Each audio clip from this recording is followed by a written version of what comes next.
Les amis, pourquoi ce 29 200 m'intéresse? Alors, globalement, ça veut pas dire grand-chose. Mais en attendant, le fait que ça monte d'un coup comme ça peut être totalement éphémère et on peut perdre de la valeur. Mais si jamais ça se confirme dans la nuit et qu'on se réveille demain matin avec un Bitcoin vers 30-31 000 $, The next morning.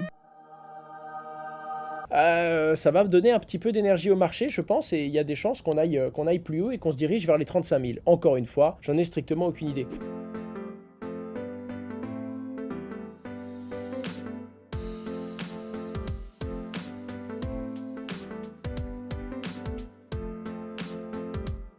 On va parler d'Arbitrum. Après avoir littéralement arrosé à peu près toute leur communauté, plus ou moins arrosé, mais j'en connais quelques-uns qui se sont pris 20 000 € sur le coin de la gueule et ça fait plaisir quand ça tombe sur le wallet. Disons que ça change la journée, la semaine, le mois et puis globalement l'année, vu la période. Arbitrum dans la tourmente suite à son premier vote de gouvernance. En gros, pour faire très simple, ils ont fait un vote de gouvernance. Le concept d'une blockchain et de gouvernance décentralisée, c'est que c'est la communauté, les détenteurs de tokens qui prennent les décisions et qui imposent leur gouvernance à la fondation. En attendant, la communauté a voté contre ce vote qui a été proposé par Arbitrum, mais Arbitrum n'a pas attendu la fin de ce vote pour commencer à vendre des tokens et récupérer 10 millions de dollars en stablecoin. Bref, ça a fait un gros bordel. Pourquoi? Parce que la décentralisation est au cœur des différentes blockchains. On a la scalabilité, la sécurité et la décentralisation. Qu'est-ce que l'on peut dire d'une blockchain publique si on ne respecte pas les votes de sa communauté? On est passé sur un 49.3, autant vous dire que ça n'a pas plu du tout à la communauté. En attendant, Arbitrum a essayé évidemment d'éteindre l'incendie et de calmer la communauté. Vous le savez très bien, la confiance, quand ça se brise, c'est compliqué à reconstruire. Ils ont donc refait des propositions, ils ont proposé plein d'autres choses et ils ont ouvert beaucoup plus le débat en donnant évidemment plus de gouvernance à ce token. Encore une fois, est-ce que les gens vont de nouveau leur faire confiance ou non? Je n'en sais rien. En attendant, c'est quand même relativement intéressant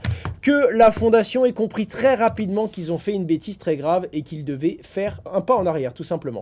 Bon, les amis, Elon Musk qui nous fait un pump and dump. Alors, juste un petit avis que j'aime poser là. Les gens ne sont pas d'accord avec moi en général, mais je le pose quand même parce que ça me fait vraiment plaisir d'avoir un désaccord avec la plupart d'entre vous. Certains disent qu'Elon Musk achète du Dogecoin, fait une news pour le faire pumper, vend son Dogecoin et en rachète quand il rebaisse. Moi, je ne pense pas. Je pense réellement qu'il ne pourrait pas faire ça parce que si la Security Exchange Commission se rendait compte qu'il faisait ça, ça pourrait être assimilé à du délit d'initié et il pourrait se faire déchirer la tronche, voire peut-être même perdre le droit d'exercer et d'exploiter des entreprises aux États-Unis. Autant vous dire que si t'as plus le droit de gérer Tesla et si t'as plus le droit de gérer SpaceX parce que t'as acheté du Dogecoin avant de le faire monter, c'est quand même un petit peu dommage. Mais pour moi, je pense qu'il en a juste rien à foutre. Il en achète pas, il s'amuse juste avec le marché, il fait monter son prix, il fait s'effondrer, ça le fait bien rigoler et il en a rien à branler. Pourquoi? Parce qu'il était milliardaire hier et il sera milliardaire demain avec ou sans Dogecoin. Voilà. Bref, il a trouvé ça drôle de changer l'icône Dogecoin de Twitter, d'accord? Quand on se connectait sur Twitter, il n'y avait plus le petit logo là, il y avait tout simplement un Dogecoin. Et d'ailleurs,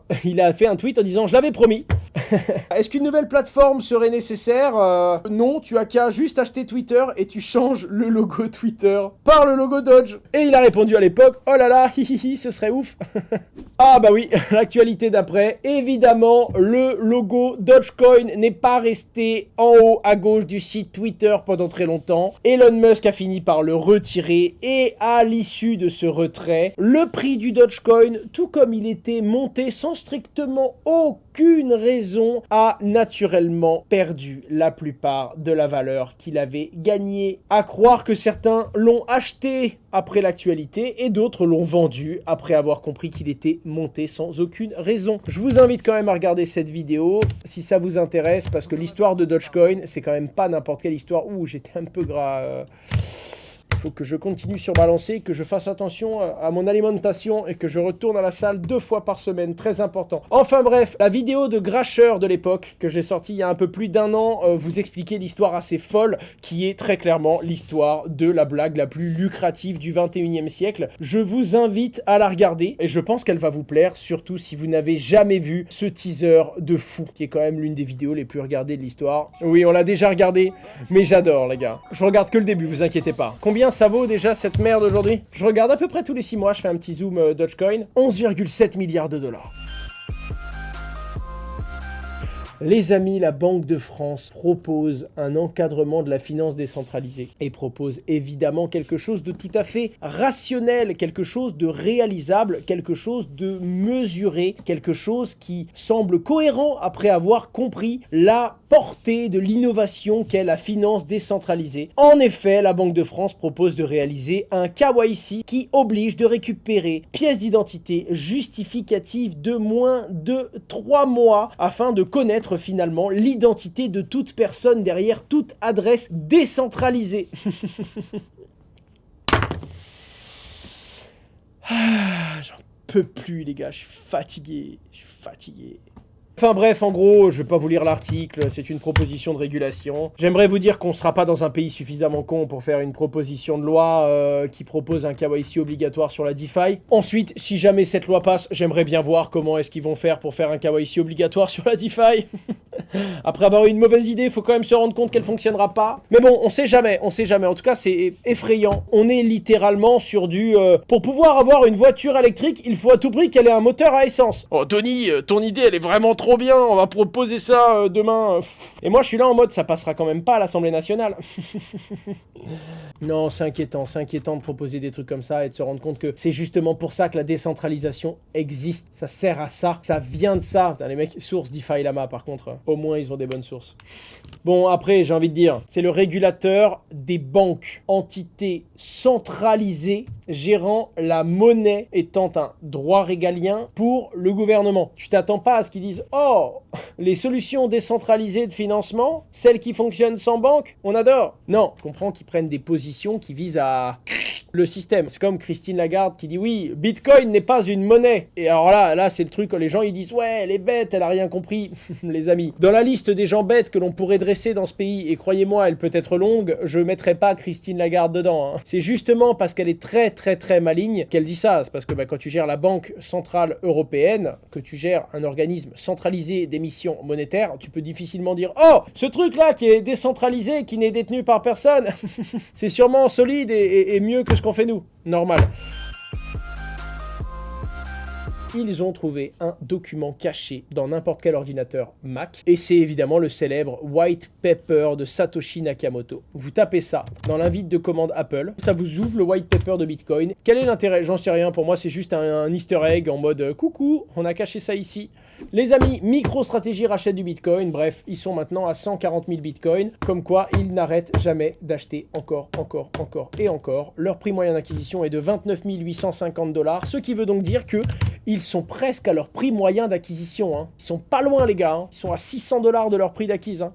Un hack sur SushiSwap, 3,8 millions de dollars dérobés à cause d'un bug de...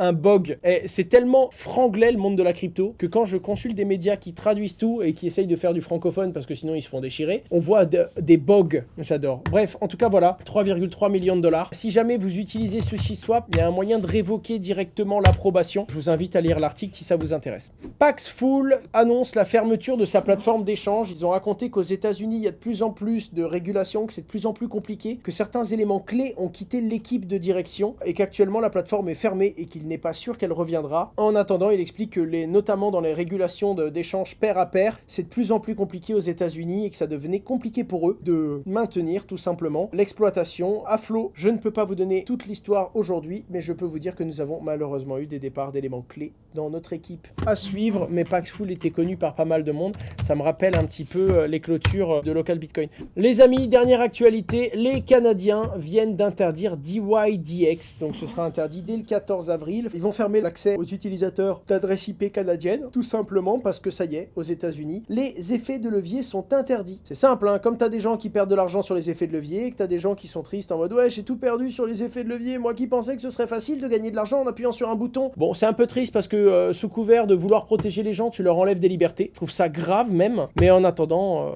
voilà.